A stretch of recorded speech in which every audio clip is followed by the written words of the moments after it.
Qui t'a transmis quoi et que veux-tu transmettre?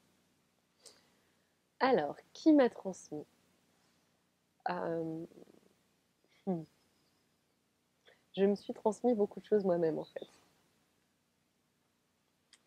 Je me suis transmis beaucoup de choses moi-même. L'expérience m'a transmis. Les autres, euh, juste dans les échanges avec eux, m'ont transmis beaucoup. Puisqu'ils m'ont permis de m'explorer dans mes jugements, dans voilà, toute cette notion de miroir dont on parlait plus tôt.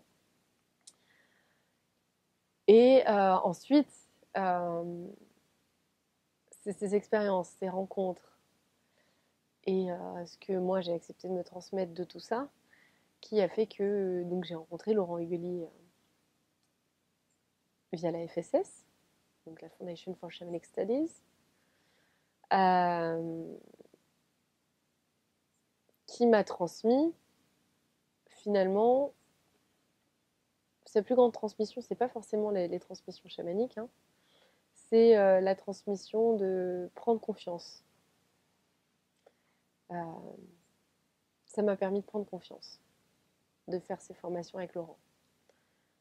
Prendre confiance parce que je voyais des gestes que je faisais déjà, que je comprenais que ça avait le sens que ça avait, et que c'est des gestes. Donc, le néo-chamanisme, ça vient de Michael Harner, qui était anthropologue, sociologue, tout ça, qui est parti dans le monde étudier le chamanisme, au départ par l'observation, et qui après a été un des premiers à dire bah, tiens, je vais expérimenter plutôt que d'être juste dans l'observation. Parce qu'en anthropologie, à la base, c'était que de l'observation.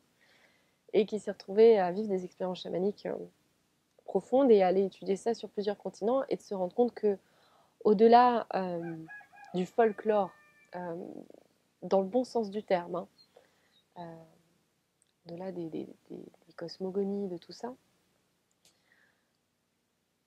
le chamanisme est pareil partout dans le monde. On fait les mêmes choses avec les mêmes mondes, avec une base commune. Et après, chacun va y mettre par-dessus ses croyances, sa culture, son folklore. Voilà.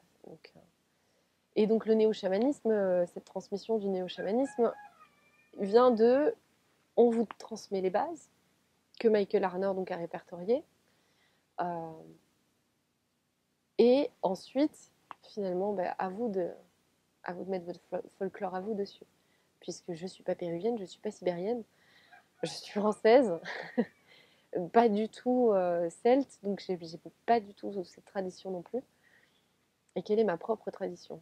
Et donc là, la transmission à ce moment-là, elle passe par les esprits qui nous accompagnent, qui sont aussi des parties de nous, hein. Donc ces esprits-là qui sont à l'intérieur et à l'extérieur bah, nous accompagnent dans comment tu dois faire telle ou telle chose.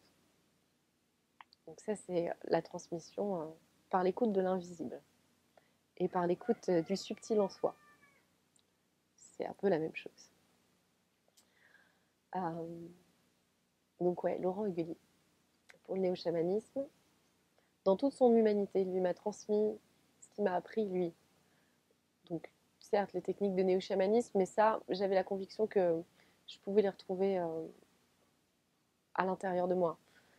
Euh, Ce qui m'a transmis vraiment, c'est qu'on pouvait être humain, euh, dans l'humilité. J'avais très très peur de l'ego spirituel, c'est quelque chose qui me terrorisait. Euh, avec de l'humour, tout en faisant quelque chose de sérieux. Donc c'est un enseignement d'humanité que m'a transmis Laurent Hugeli et Angéline Bichon, parce qu'ils sont en binôme.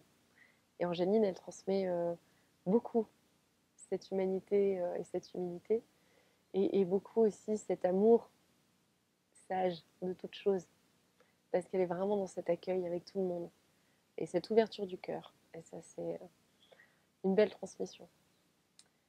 Est-ce que je souhaiterais transmettre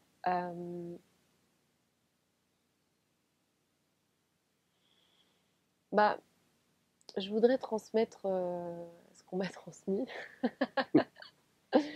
Donc cette humanité, cette humilité, cette ouverture du cœur pour que chacun puisse cheminer vers soi. Ça, personne ne le fera pour vous, hein. C'est votre responsabilité de cheminer vers vous-même. On peut vous accompagner, et moi, ma transmission, elle est dans cet accompagnement, apporter la bienveillance, apporter la sécurité, apporter le fait que oui, tout est possible, cette confiance dans les pas qu'on commence à poser vers soi. Voilà. Merci beaucoup.